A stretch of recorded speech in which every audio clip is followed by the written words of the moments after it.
উল্টাপানীৰ যে ফৰেষ্ট বা জংঘল এই জংঘলত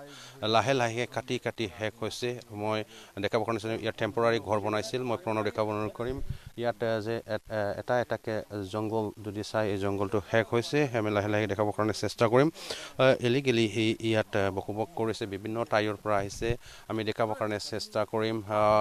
কি কয় আৰু জংঘলটো কাটি শেষ কৰিছে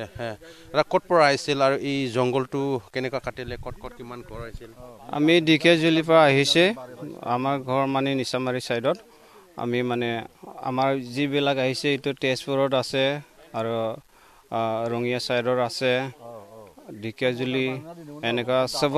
কাৰ্বি আংলং এই সাইডৰ পৰা বিজনেছ সাইডৰ পৰা আহিছো আমি সব একেটা মানে জাগাত মিক্সাৰ হৈ পিনি আছে এতিয়া আৰু আমি এতিয়া মানে পৰিয়াল মানে 250 ঘৰ আছে আমি ইয়াত নতুনকে গছটো কাটা হৈছে এই মাটিটো ফৰেষ্টে দিছে কিনা কোনোবা লিডাৰে দিছে আমাৰ মানে ফৰেষ্টেটো দিয়া নাই কোনো আমাৰ লিডাৰো নাই মানে আমি নিজে ইছামিতে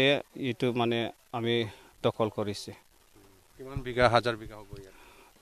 হাজাৰ বিঘা মানে আমি 250 জন মানুহ আছে 250 ঘৰ তাত মানে 12 বিঘাকে আমি ভাগ কৰা হৈছে যে ইলেকশন আহি আছে এই সময়তে জংগলগুলো কাটা হয় নাকি কোনো কাহয় কোন যে নকয় ইয়াৰ কাৰণে এই সময়তে সুবিধা লয় নাকি কাটিবৰ কাৰণে নাই তেনেকাটো আমি সুবিধা লোৱা নাই মানে আমাৰ জানুৱাৰী 1 পৰা আমি আকৌ পুনৰ সোমাইছে আমি ইলেকশনৰ লগত আমাৰ কোনো সম্পৰ্ক নাই